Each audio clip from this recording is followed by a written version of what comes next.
নমস্কার বন্ধুরা, আমি আলপনা সিম্পলের টেস্টিতে আপনাদের সবাইকে স্বাগত। আজকের আমি শেয়ার করব কুমড়ো পাতার ভর্তা। আমার চ্যানেলে নতুন বন্ধু হলে আমার চ্যানেলটিকে সাবস্ক্রাইব করে পাশে থাকার অনুরোধ রইল। অলরেডি যে বন্ধুরা আমার পাশে আছেন তাদেরকে জানাই অসংখ্য ধন্যবাদ। কুমড়ো পাতার ভর্তা বানাবার জন্য কুমড়ো পাতা এখানে 15 পিস নিয়ে নিয়েছি।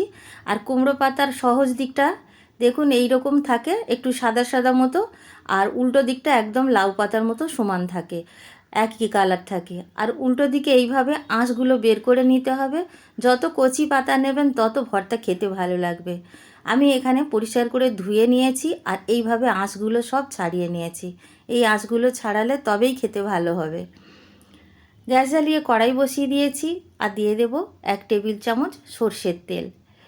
তেলটা খুব ভালো করে গরম করে নেব। কালো জিরা হাফ চায়ের চামচ দিয়ে দিলাম। এখানে 10-12 কোয়া রসুন আছে আর 6টা কাঁচা লঙ্কা আছে, দিয়ে দিলাম। ভালো করে নাড়াচাড়া করে লাল করে বা ব্রাউন করে ভেজে নেব। হালকা হালকা ব্রাউন যখন কালার আসতে শুরু করে দেবে পাতাগুলো দিয়ে দেব। পাতাগুলো দিয়ে দেওয়ার পরে আবার একটু নাড়াচাড়া করে নেব। তার আগে আমি লবণ দিয়ে দেব। লবণটা দিয়ে দিলে কি হবে, ভালোভাবে পাতাগুলো মজে যাবে। যে লবণটা আমরা ভর্তাতে দিতাম সেই লবণটা এখনই দিয়ে দিতে হবে, তাহলে কি হবে, জল ব্যবহার করার দরকার হবে না।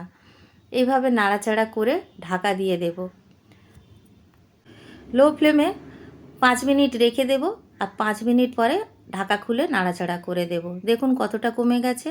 এখন একটু খুব ভালো করে নাড়াচাড়া করে দিতে হবে যাতে সব দিকটা হয়। অনেক সময় ভাঁজে ভাঁজে পাতাগুলো থেকে যায়, তাই একটু ভাঁজগুলো খুলে দিতে হবে। আবার ঢাকা দিয়ে আবার আমি লো ফ্লেমে রেখে দিয়েছি 5 মিনিট। 5 মিনিট পর আমি দেখাচ্ছি, দেখুন কত সুন্দর ভাজা ভাজা হয়ে গেছে, একদম সেদ্ধ হয়ে গেছে আর সুন্দর কালার এসে গেছে। আমি এখন নাড়াচাড়া করে তুলে নেব। একটু ভেজে নিচ্ছি, তাতে আরও বেশি স্বাদ হবে। একটা প্লেটের মধ্যে তুলে ঠান্ডা করে নেব। আপনারা চাইলে শিলপাটাতে বেটে নিতে পারেন, কিন্তু আমি মিক্সার জারে দিয়ে ব্লেন্ড করে নেব, তাই ঠান্ডা করে নেব। ঠান্ডা করে নেবার পরে মিক্সার জারের মধ্যে দিয়ে দেব। আর আমরা যেটা বেটে নেবার পরে যে সরষের তেলটা দিই ভর্তাতে, যে কোনো ভর্তাতে, সেটা ব্লেন্ড করার সময় দিয়ে দিতে হবে। আমি ব্লেন্ড করে একটু আপনাদের দেখাচ্ছি যে ব্লেন্ড কিন্তু হয় না, ভালো করে মিহিভাবে ব্লেন্ড হবে না। ভর্তা যেটাকে বলি আমরা, একদম শুকনো থাকে। এখন সর্ষের তেল 1 টেবিল চামচ দিয়ে দিলাম, দিয়ে আবার একটু ব্লেন্ড করে নেব। এই সময় কিন্তু জল একদম দেওয়া যাবে না।